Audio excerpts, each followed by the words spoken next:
Okay, awesome. So today what we're going to be talking about is AWS AppSync. And the goal of this talk is not this to be the one and only AWS AppSync talk. You watch this and now you know everything to know about AWS AppSync. It's not going to dive into very deep infrastructure as code.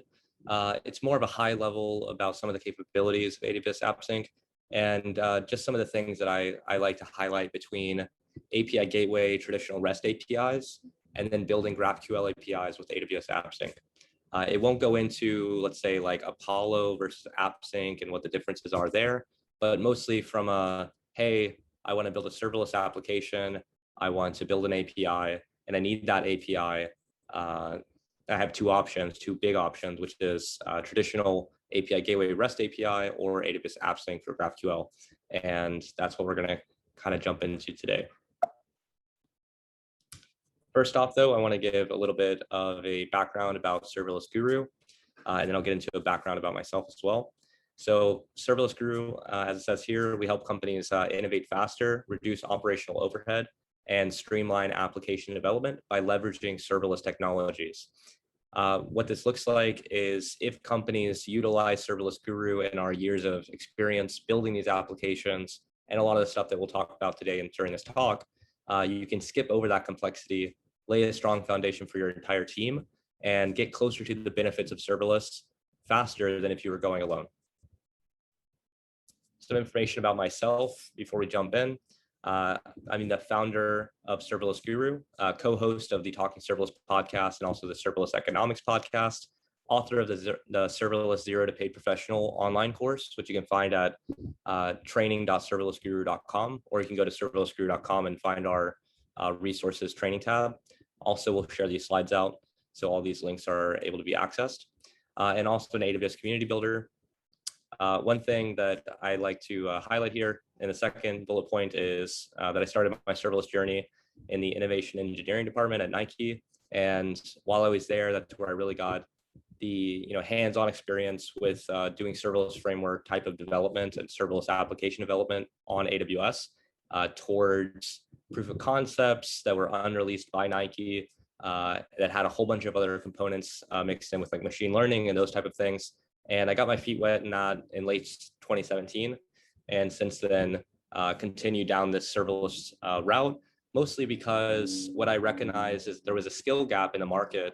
And what that really meant was that if I focused solely on serverless application development and coupled the application development with infrastructure as code, DevOps in this new environment called serverless, I could come up to the same level as a lot of the most senior people in the innovation engineering department that were masters of Node.js, masters of relational databases, but new things that were on the horizon, they hadn't really touched and interacted with. And so because I niched down really strongly there, I built up this level of uniqueness, even though I only had, less than 2 years of experience at the time. What is AWS? So obviously most people are watching this, you have some exposure here, but just at a high level, AWS, Amazon Web Services, it's a subsidiary of Amazon. And what it does, it provides on-demand cloud computing resources to individuals, companies, and governments. And it's metered, so you basically pay as you go. They expose a series of services. One of those services we're talking about today is AWS AppSync.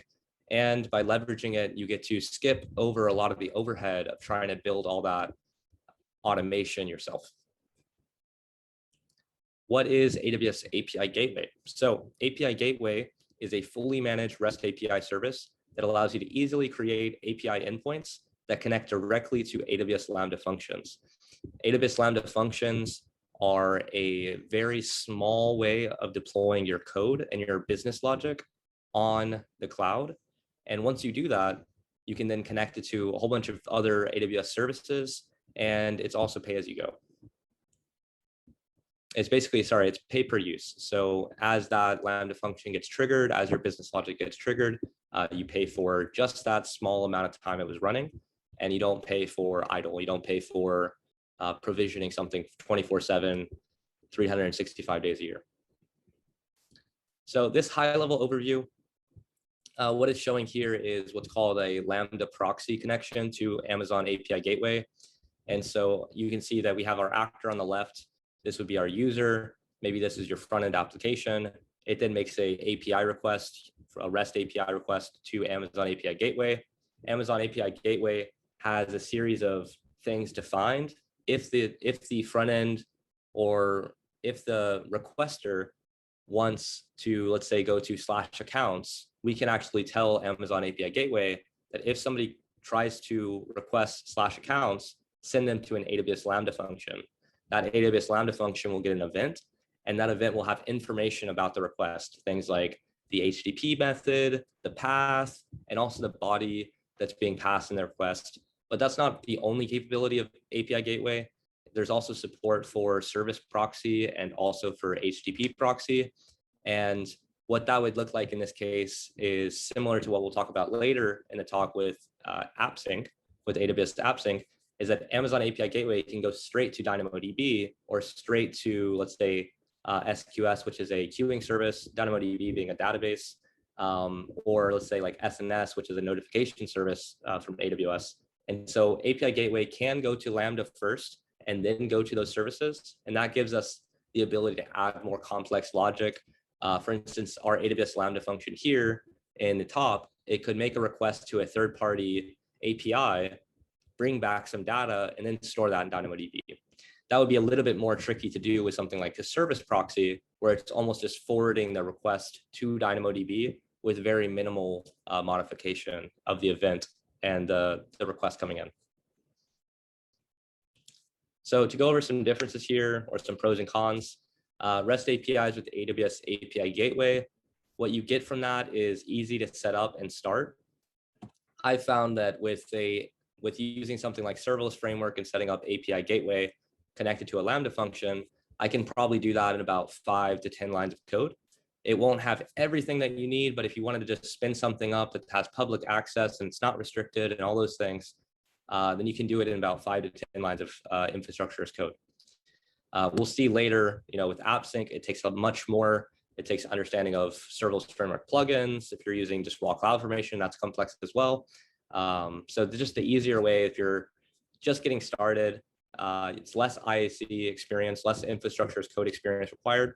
It's been solved thousands of times, most likely in this case, tens of thousands of times or hundreds of thousands of times, potentially even millions of times, and what that basically means is that lots of people are using it for a long time now. It's a pretty mature way of building it out, both on the infrastructure as code side and also just generally for content from the community. So there's lots of tutorials about it. Even the course that I mentioned earlier, the Zero to Paid Professional, it focuses on building AWS API Gateway REST APIs and connecting those to Lambda functions with DynamoDB and other services like that.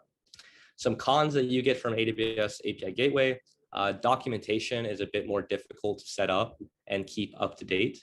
And so what that kind of looks like is there are ways to create API documentation with API Gateway. You can use Swagger or Open API, but some of the problems that come in is how you keep that up to date and how you do that in a streamlined manner that doesn't require custom tooling. And so we have built solutions like that at Serverless Guru for clients that want to have up-to-date documentation for their API Gateway APIs. The problem is that we had to create a custom cron timer thing that would then send off the updated schema. It would export it, then send it to Swagger or whatever that looks like. And so that's a little bit more tricky to set up. It requires some extra knowledge of that. And you can also automate it with CloudFormation and even with serverless framework, but it does look kind of different, and the model setup and all those things are slightly different. And you can also take the approach of, I want to take my Swagger file or my OpenAPI file, and I want to update this file and then have it connect to Lambda functions with like an authorizer to Cognito. And I don't want to define the Lambda. I don't want to define, it's a very complex thing. And if you're trying to do that, it just gets kind of hacky from my experience. And so that's one con that I put down as we start to get into documentation and stitching the documentation and the actual Lambda functions and all that stuff together. And then service proxy support. is available. I mentioned it earlier where it goes API gateway to something like DynamoDB directly, and the request is almost just forwarded. So any data that comes in the request just gets put into DynamoDB based on a very simple, what we call mapping template. That it works, and it's actually really nice because you can eliminate the Lambda function. We'll talk about that later.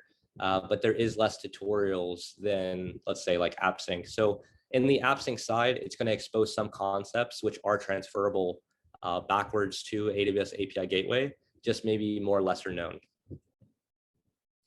So what is AWS AppSync? So AWS AppSync is a fully managed serverless GraphQL service for real-time data queries, synchronization, communication, and offline programming features. So basically what this means is that when we're going to create a GraphQL API, maybe in the past we'd spin up a server, we would run some type of, like, maybe it would be an Apollo server, and then we basically host our API there. In this case, AWS AppSync is handling that stuff for us. So what we do is we give it a schema, we give it some definition of how AWS AppSync is going to be configured with resolvers and data sources and those type of things. And then once we have that put together, we can then deploy it to AWS, and it comes along with a whole bunch of custom tooling as well. Things like a query part of the console. So if you go to the AWS console and you go to the AWS AppSync service, you can actually make queries in there. And you can even do it if the GraphQL API is Cognito authorized. And so normally what that looks like is, let's say we put, when I say Cognito, that is a authentication, like user pool service from AWS. And so if we're going to create an API that has to have a signed in user, typically how we would go about that process is very complicated. But what AWS AppSync does is that we can attach it to Cognito, and we can do the Cognito by just clicking a button inside the AWS AppSync console. And it probably saves, like, I know it saves me tons of hours and hours of time of having to set up the automation to do that process, to get what's called a JWT token back from a logged in user. And we can just test our API and start playing around with the queries, make sure the schema lines up, make sure the actual business logic lines up. And we save some of the authentication and hassle for later when we're finally moving it into the front end. And so that's very nice. So GraphQL, just a high level here, is a responsive data query language and server-side runtime for querying data sources that allow for real-time data retrieval and dynamic query execution. And so, yeah, I mean, let's leave it there. Definitely my GraphQL knowledge is enough to build APIs and then write the Lambda code that actually, makes the whole thing work. But when it comes to very, very deep dive into GraphQL, there are other people at Serverless Guru that are very much outshining my experience there. So I'll leave it to them. So what is the GraphQL schema? GraphQL works at the application layer and provides a type of system for defining schemas. These schemas serve as specifications to define how operations should be performed on data and how the data should be structured when retrieved. And so what that means is that we have a file, and we basically define what are our mutations and what are our queries, and also what are our subscriptions. So a mutation could be something like I'm creating something in a database. A query could be I'm getting something from a database. And a subscription could be a real-time connection from our database, let's say, and our front end. And so when the user updates data, or when data is updated in general, it will then stream back to the front end and then update without the user having to refresh. And so those are some of the things that you can define inside a GraphQL schema, alongside fields that would be underneath what are called types. And so let's say we have a user type, and that user type has a field of name, address, and phone number. And then we attach that to, let's say, the get user query. And so when we get an ID passed with the get user function inside of our GraphQL schema, that query will then execute, pass it to, let's say, a Lambda function. The Lambda function will then receive the ID for the user through the arguments of that GraphQL query function, then make a request to our database, send the information back, And then the rest of the fields that we define inside our GraphQL schema act as input validation. So if we try to pass back to the front end something that doesn't exist inside of our schema, it'll break the request. If we try to send something to our Lambda function through AWS AppSync, through our GraphQL API, and our schema doesn't have that field defined for that specific function, whether it's a query, mutation, or subscription, then it'll fail because of the input validation. So it has input validation coming in and input validation going back to the front end. And that's kind of all built in alongside the GraphQL schema also generating a lot of documentation that is kept up to date by updating the schema. So as you add new fields, it updates the documentation or the click through and queryable stuff. And it also updates the input validation as well. So that's very nice. So pros and cons, we have generated API documentation, which we talked about. You can connect to other AWS resources using what's called VTL files, which are velocity templating language files, more natively. And I put them more natively part because although you can do what I was talking about with service proxy on API Gateway, it's kind of a lesser known thing, and you don't have the same level of VTL support from my experience where it actually has like auto completion inside of AWS AppSync for creating these VTL files.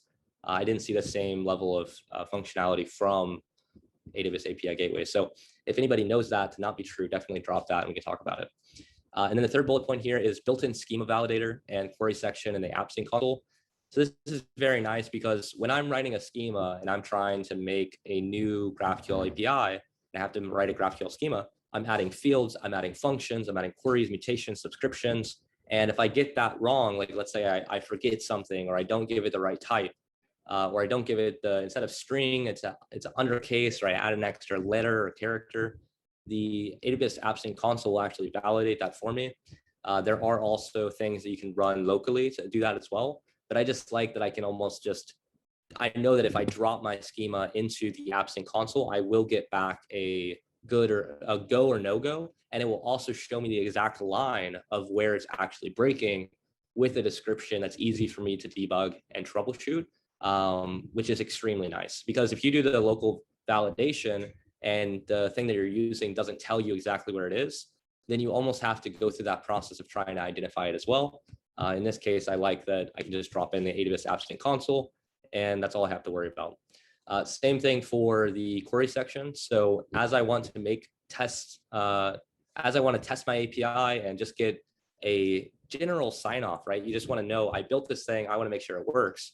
You can actually jump in there and query it very easily. And my experience with AWS AppSync has been way better than trying to do that with API Gateway. If y'all are familiar with API Gateway, all the different things that you have to jump into, all the different screens, and where the test button is not, it's just the UI is kind of just all over the place because there's so much functionality inside of it that it's just, it's very scattered and it's not, cohesive. I feel like AWS AppSync is a very cohesive service for both building, validating, testing, and then also things like auto completion and stuff like that too.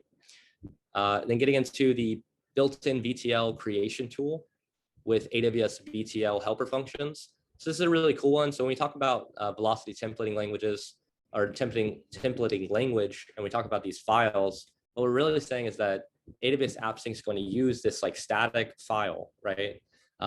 You can almost imagine it like JSON file, just a static file.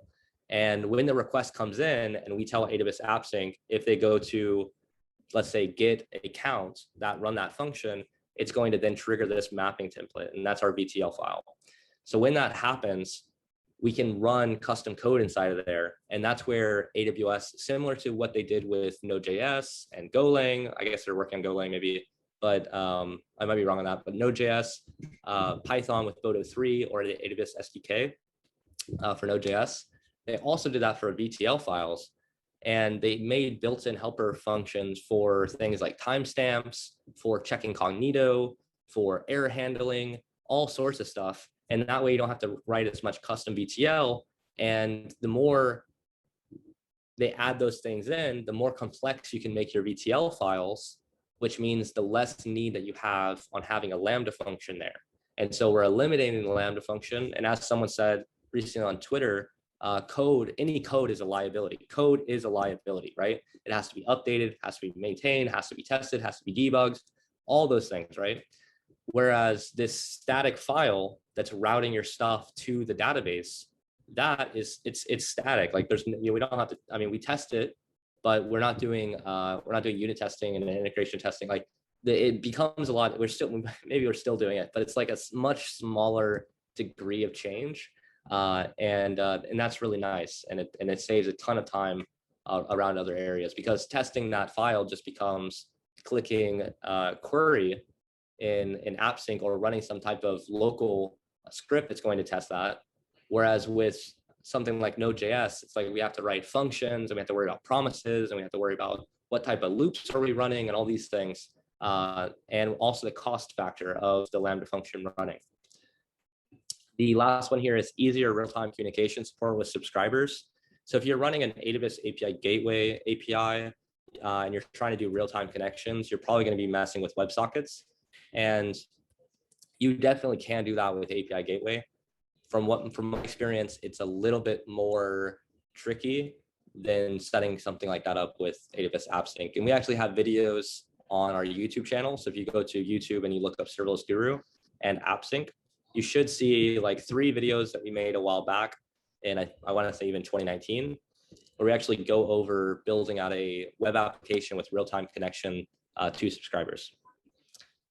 Now, when we get to cons here, the first one here is moving parts, more moving parts than a traditional REST API.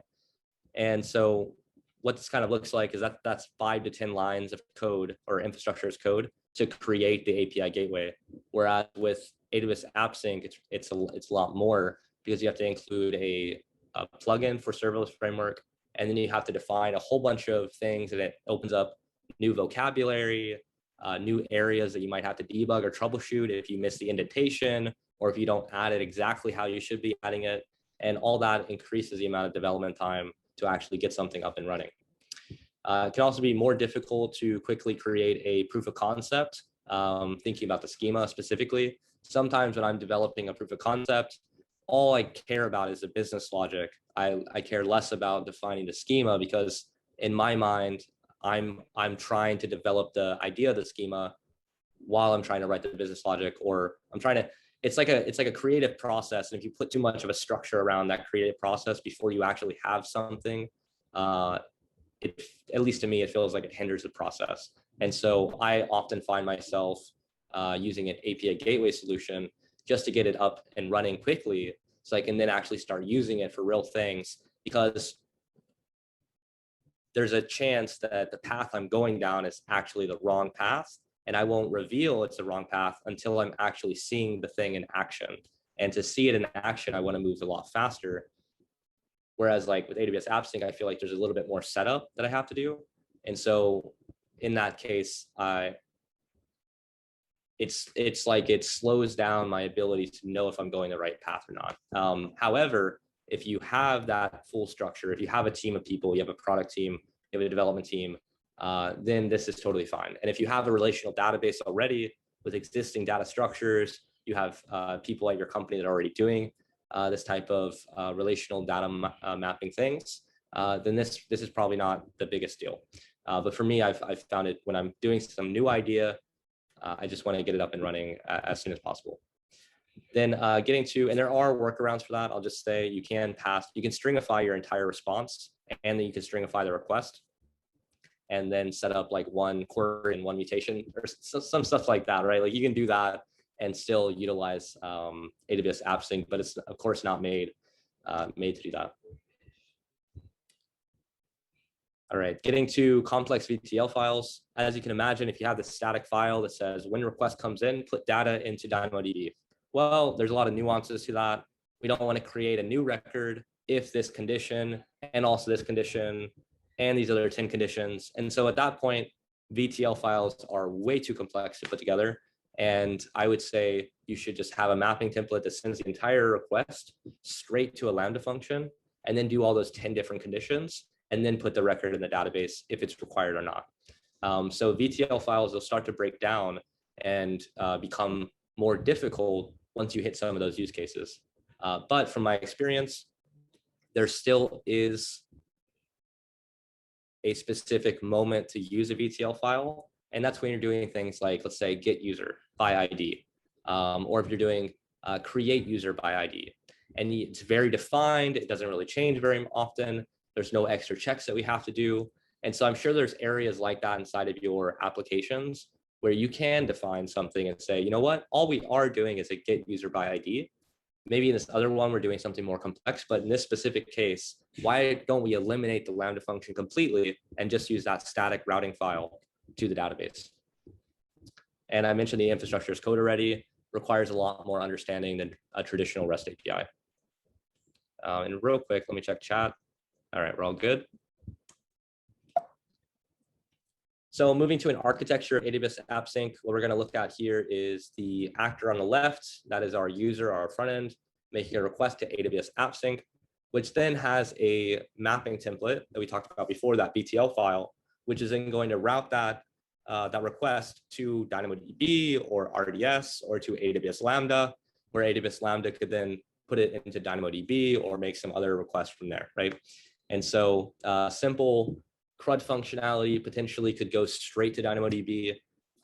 Simple CRUD functionality could go straight to Amazon RDS. But when you start getting into more complex CRUD functionality, create, read, update, delete, then that's where AWS Lambda is probably the better route. And then do that complex business logic and then put it in the database, whether that's DynamoDB or Amazon RDS. All right, getting into some key concepts here of AWS AppSync. We have a GraphQL schema that defines all the different types, the fields that are going to be coming through. That sets up our input validation. That sets up our documentation that'll be generated out of this. And then when it gets to resolvers, resolvers are linked to data sources and GraphQL data types. And so when we mentioned types, a user is a type, account is a type, maybe feed is a type, right? And then you can also have enums and all sorts of stuff in there. So it's actually really nice. So resolvers are linked to data sources. A data source would be a database, AWS Lambda, HTTP endpoint, or even RDS. So when we see here on that right side, what AWS AppSync is connected to, those are the data sources. VTL, as we mentioned, files can remove the need for the AppSync to be connected directly to an AWS Lambda function, with the caveat being if it's simple functionality. This is an example that AWS has from the AppSync product page, where we can see that a user authenticates and retrieves credentials. Then the user sends a message. And that would probably be a mutation in this case. So the user that's on a phone sends a request. We know that in the background is an API request from the front end to our backend. That backend is a GraphQL API using AWS AppSync. AppSync connects that data to data sources and sends the chat activity in real time back to the clients. So for instance, here, when it says AppSync connects to data sources, you can see that there's an AppSync resolvers section happening here after it gets to AppSync. And then from there, it's going to messages, user conversations. You can see down here, data sources are private chat messages and conversations are retrieved from multiple data sources. So it doesn't really show the actual services behind messages, but you can imagine maybe SNS for the notification service. Maybe it's storing that message in a database so they can pull that up when a new user loads the application. And then also has real-time subscriptions, an arrow going backwards from AWS AppSync, which then pushes it out to all the clients. And if you're familiar with something like, let's say Slack or let's say Twitter, right? Somebody makes a tweet or somebody makes a Slack message and there's multiple people that are able to see that, right? In terms of Twitter, maybe it's everyone that's looking at that page or profile. And what'll happen is that it will then update in real time without the user having to refresh the entire application. And that's where this real-time subscription comes from. And that's where you can see it in play in your real life. You're on Twitter, you see a new post pop up, and from there, that's kind of the real-time subscription happening.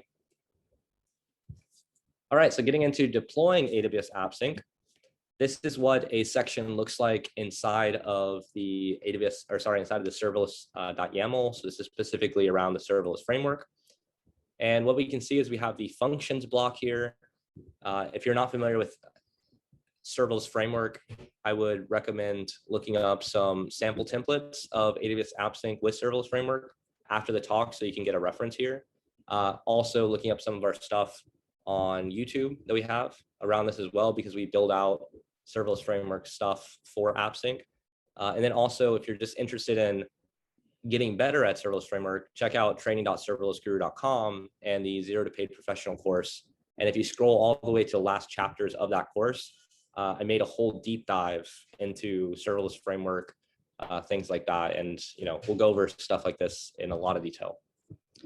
So you can see here, it's 3 lines. So we have the name of our actual function, and then we have the handler of where this Lambda function, where the business logic is located locally on our laptop. So if you're unfamiliar with this, then it might be a little bit, it might be a lot to understand. But we do have this Serverless Guru template link here, which this is from. And after the talk, if you click this link, then you'll be able to pull that up and see it in more context. Next, we have the GraphQL schema. So as we talked about, to make an AppSync API, we have to have a schema. And so here you can see that we have an input type of update task input. We can see that we have a type of mutation and a type of query. And underneath this type of mutation, you can see that we have create task, which takes an input type of create task input. And it's a exclamation mark for required. And then it says after the colon here, task, which means that we're expecting that after we make this request to our GraphQL API, that it'll return back a type of task. And task could have a name, a status, maybe a couple of other fields.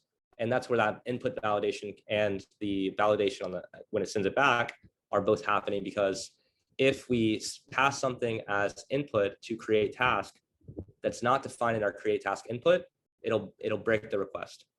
And if we try to send something back through AppSync back to the front end or to the client that doesn't have the same fields as our task type, then it'll throw an error. And not every field is required. If you look up here on line 21, you can see an exclamation mark on the end of it. That is a required field. So every request that uses update task input needs to have SK defined here. It can't be empty. Same thing for PK.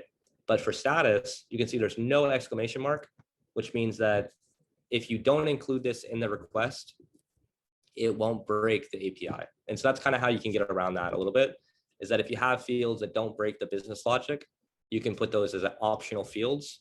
That way it doesn't break the API. You still have some validation happening.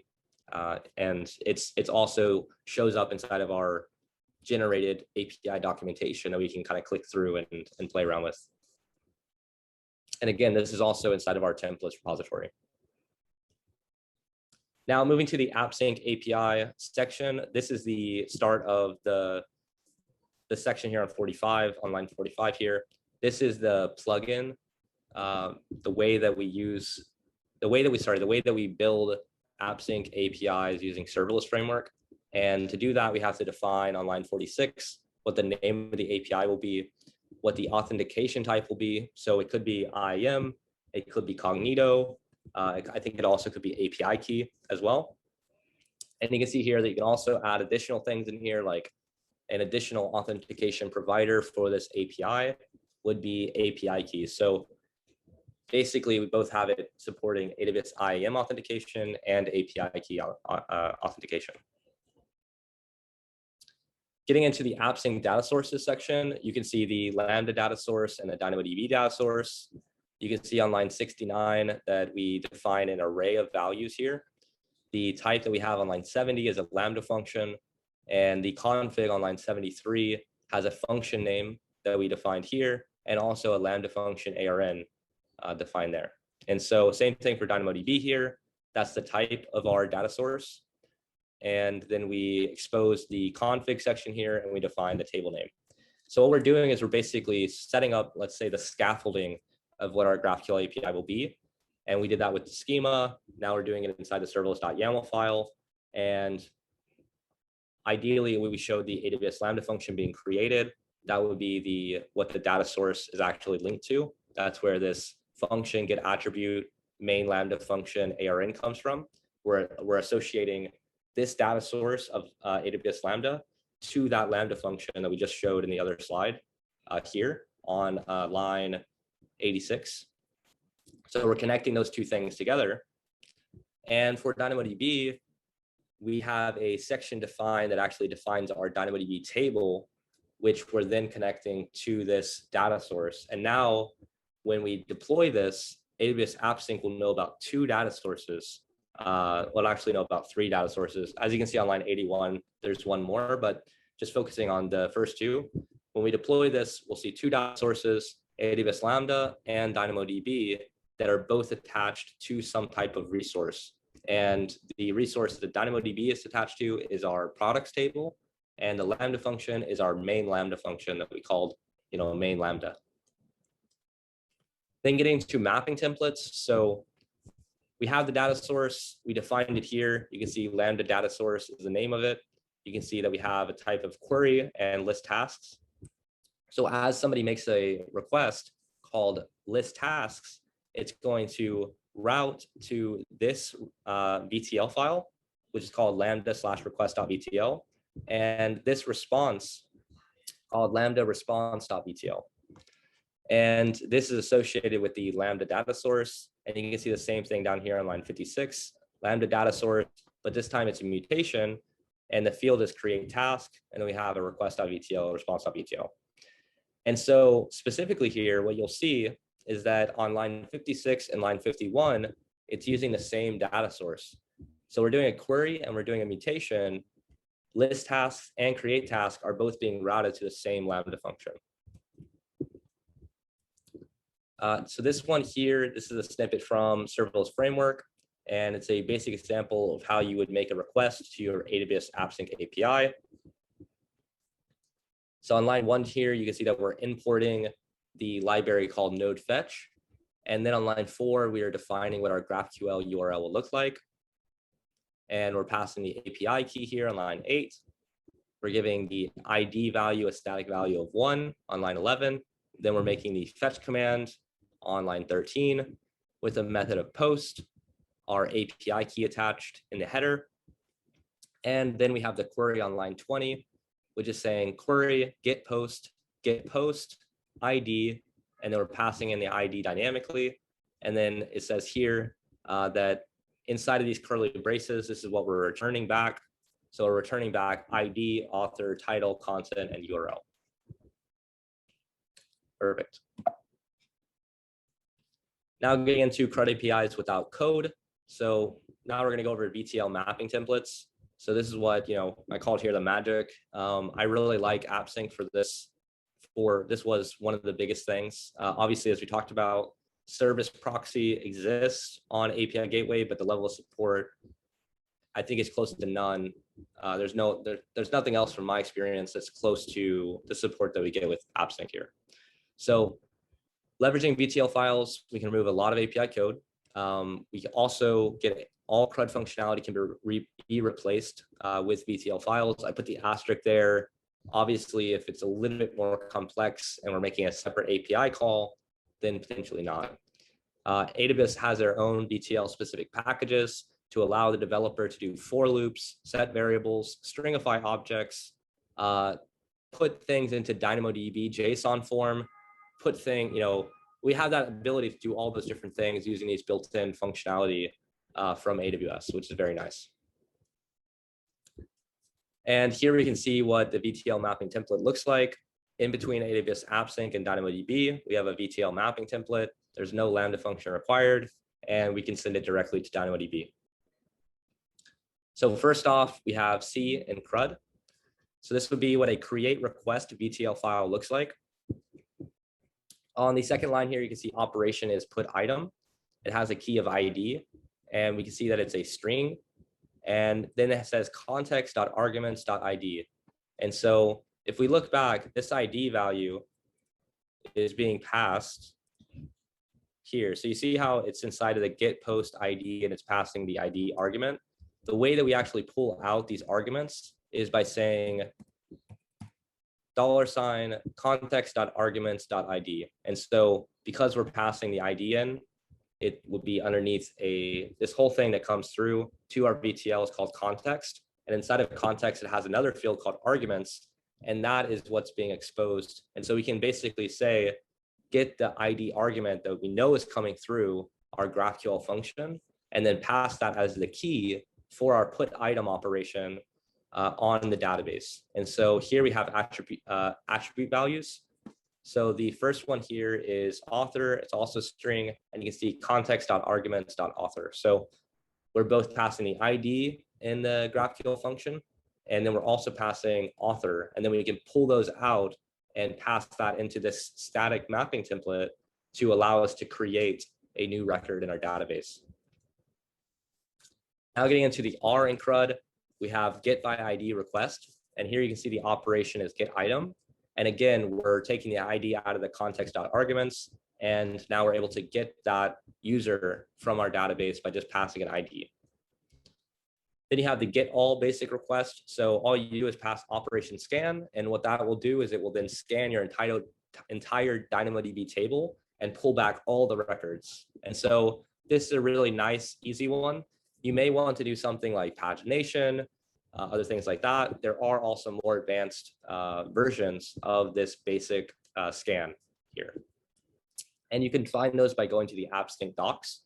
And they actually have a lot of these templates where they're trying to increase the learning resources so people increase the adoption rate of AppSync.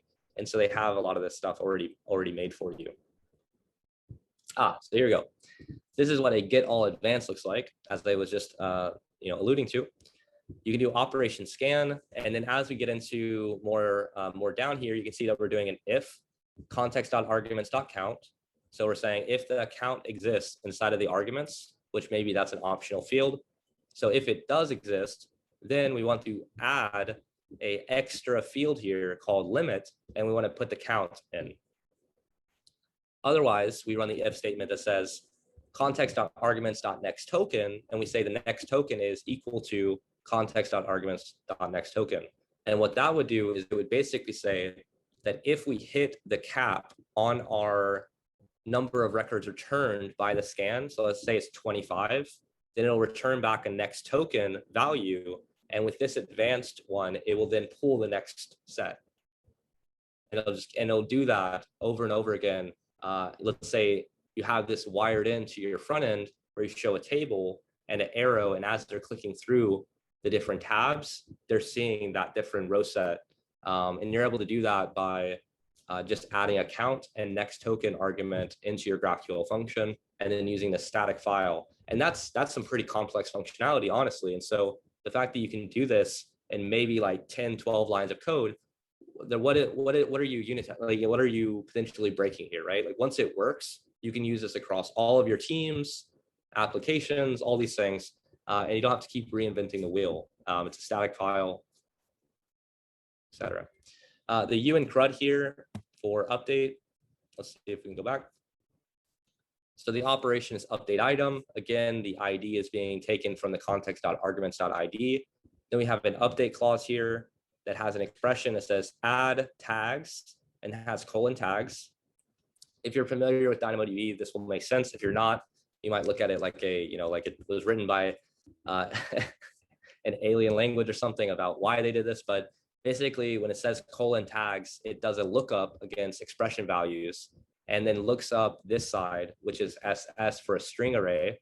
And inside of that string array, we're basically putting context.arguments.tag. So we're getting we're passing tag as an argument for our GraphQL function, and then we're pulling it in here as colon tags and then passing it in to add tags. So then it's adding that tag to our database.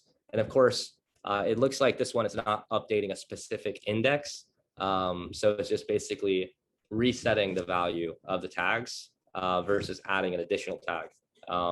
Maybe I'm slightly off on that, but I don't think I am. So I don't know if this one is actually like pushing a new item of tag to our tags array inside the database, or if it's clearing it out each time and resetting it. So there is a way to do what I just described, where you do add one more item to an existing array. Yeah, just getting into that. All right, D in CRUD for delete. We have the delete item operation. We have a key ID with a screening value, and it says context.arguments.id. And all we do is we pass the ID through the GraphQL function, and it will delete it from our database using this mapping template. API response is very simple. Here it says utils.toJSON, and it's returning back the context.result. So when it actually goes to DynamoDB and DynamoDB responds back, that's going to come back as context.result. And so all we have to do is say turn context.result, utils.toJSON context.result, and it returned back to the front end as JSON. And that's it. And so this generic response is used a lot for AppSync APIs. And so the mapping templates that actually handle the request coming in are much, much, much more complex than how it actually responds back to the client. Some additional VTLs that were highlighted by the Serverless Guru team when I was re-preparing for this talk. I've given it a couple of times, but this is the most up-to-date version. Here we have Hamza on our team who said this was about error handling and response templates. So as you can see here, it's an if statement that has an if and an else. And so it says, if there's a CTX or context.error, then use util.error and pass the context.error.message, and then also pass internal error. And so that allows us to do some error handling here. Otherwise, we want to do util.toJSON and pass back the context.result. So if there's an error, handle the error, respond back. Otherwise, respond back with the result. The next thing we have here is from Benoit on our team as well at Serverless Guru. He's actually the maintainer of the Serverless AppSync plugin, which we use to build AppSync services with Serverless framework. And that's just like an awesome add to the Serverless Guru team. This is a Cognito auth check in the mapping template. And what that says here is if the context.identity.claims.get cognito groups.contains admin, basically saying if it doesn't, then throw back an error that says util.unauthorized and block the request. And then if it does have that, like if it does contain admin inside that Cognito groups, then allow that request to go forward. And so that allows us to do some pretty cool, complex Cognito authentication stuff without having to have a Lambda function do it for us. Because what happens is that when you have Cognito attached to AppSync, it actually passes in that identity, where it says identity.claims, it actually passes that identity of the signed in user to the actual mapping template, which then allows us to do an extra authentication check, like here, where we say if it contains admin. So they're already signed in, but are they an admin? That's more complex, and we're able to do that with like 3 lines of code. So that's huge, and we don't have to write the Node.js, we don't have to import a library, we don't have to do all these other random things. We solve it before it ever gets to the Lambda function, which simplifies our actual application code. Yeah. All right, so I know that's been rapid fire. We've been, just rolling straight through. So I wanted to, keep going. I want to show some resources real quick, and then we can get into a Q&A. The first thing is, if you're interested in learning more, we've got a YouTube channel that we're trying to work on right now. And you can see here, we're up to 560 subscribers as of maybe like a couple months ago. You can see here, if you're interested more about Serverless Guru and what we do, definitely check out Serverless Guru About Us video here. And I talk about, Serverless Guru, how it started, what we provide to clients, all that stuff. We have a training site, as I mentioned, that we'll be adding new courses and new videos to through 2021. And that is the Serverless 0 to Paid Professional course. Right now it's $25. As we add more content and we build out things like a CI/CD pipeline and a front end and authentication and so on, the price will go up from there. But if you buy the course, you'll be kind of grandfathered into that. So it will all be kind of added to one big course around 0 to Paid Professional. Our blog here, we've got one at medium.com/serverlessguru and also serverlessguru.com/blog. And we've probably written, 80 articles plus 100 articles about serverless at this point over the past couple of years. And they're deep dive articles like build a live updating app with AWS AppSync subscriptions. So that's very relevant to this talk. We have some other ones which are more like the 5 serverless framework commands that you should be using type of thing, where we basically detail out just some more nuanced commands that people don't use very often, which can be helpful in different scenarios. So there's everything from like 15-minute technical tutorials where we have code snippets, a template on GitHub, and maybe even a video that's complementing it, and also images and all that stuff. And then we also have more of like high-level pieces. And then we also have pieces about like a day in the life of a serverless developer that I personally wrote, which talks about choosing ISC frameworks and so on. And then we have series that we've done, like migrating to serverless and the things you have to think about, both from technology, infrastructure as code framework, and also maybe how your team changes and your culture changes.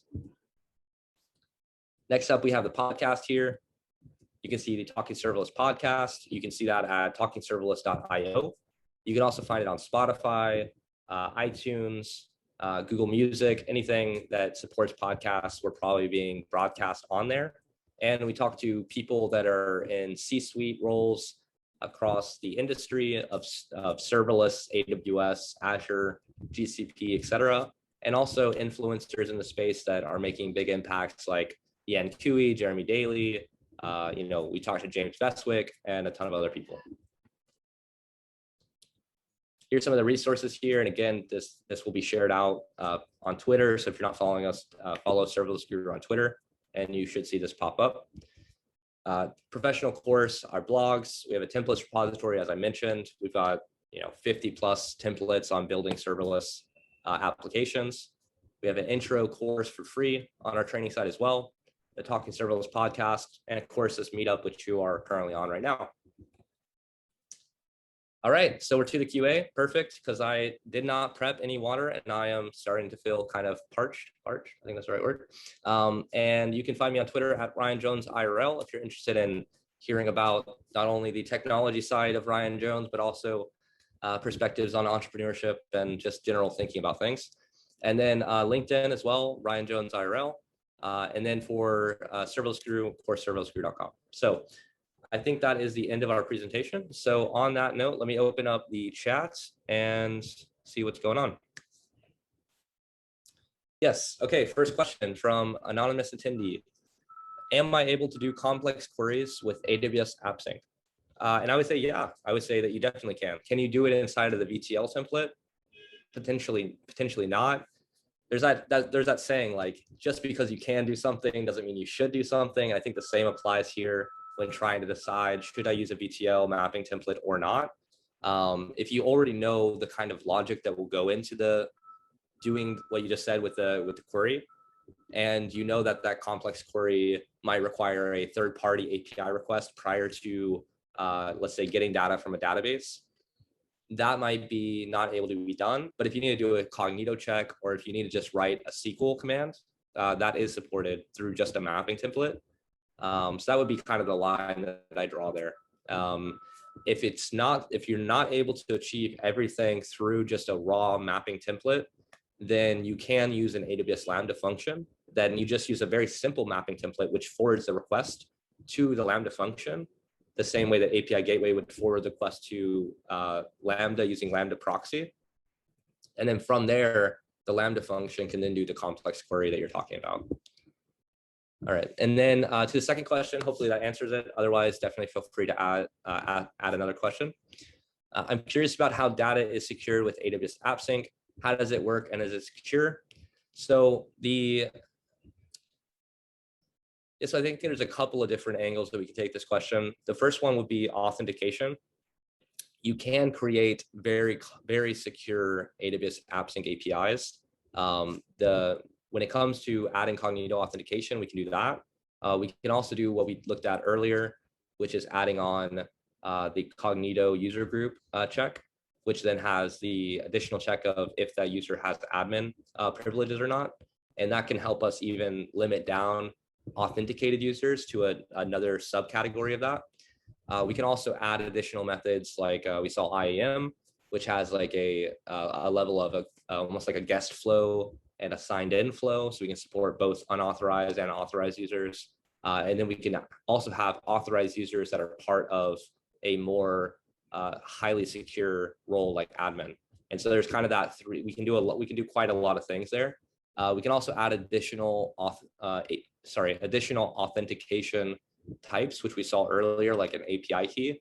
And so what that basically means is that when the request is happening to AppSync, we could make it required both Cognito authorized users inside of an admin group and also the API key to be linked there too. And then when it comes to how data is secured with AppSync, if there is data that's like secured, let's say by an organization or something like that, we could have a check that says pass the org ID into the request, and we just make that a requirement. And so then we have to make sure that the org ID of the signed in user corresponds to the data that we're getting. And if it doesn't, then kill the request. So we can probably do that inside of a mapping template as well. Otherwise, if you're not able to achieve what I just said, then you can use a Lambda function, of course, make it even more secure from that end. And then when it comes to what are some practical use cases for AWS AppSync, I would say almost anything, right? So if you're trying to if you're building a web application or a mobile application and you know that you need an API, the AWS AppSync solution is actually really nice. And so that would be a perfect use case. If you have like backend services that are not connected to a web or mobile application, maybe the REST API model works a little bit, could work a little bit better. But from my experience, yeah, if you're building an API today in 2021 and there is a web application component or a mobile application component, I would highly recommend taking a look at AppSync. Do a proof of concept. Don't take my word for it. Build something that take 3 days. Ask your senior leadership. Say, hey, I heard about AWS AppSync. I think that it could be useful to what we're doing. I don't know a ton about it. Can I get a day or 2 days or 3 days to experiment with it, build a proof of concept, and then show it to you or to other people on the team and see if this is something that we could start implementing for new services that we build. Get their feedback on it, learn some stuff in the process, understand the differences and the nuances between AppSync and API Gateway, and then come to the table ready to present. And then if it does work, fantastic. You can start building stuff with AppSync. And if it doesn't, then you have more understanding about why API Gateway really fits your use case better. And that all that information is great. Awesome. Well, those are our 3 questions so far. If there's any other questions, of course, feel free to reach out to me on Twitter at RyanJonesIRL. Also, feel free to tag at Serverless Guru on Twitter with your questions. That way the entire Serverless Guru team could potentially, all kind of dogpile on and give feedback and answer things from their perspective too. But I think we're coming to time here, so I'll give it one more chance in the chat and everything else. Otherwise, we can wrap up on time. I think that's what we're going to do. So I just want to say thank you for everybody coming and attending today. We were able to get to a peak of about 12 people being here, which is fantastic. This is one of our biggest meetups so far. So I encourage everyone to come back next month, and we'll release on Twitter in a couple of days or a couple of weeks as we're moving into the end of next month in August, and we'll talk about our new topic. So again, thank you everyone, and I'll see you next month. Bye everyone. Thank you.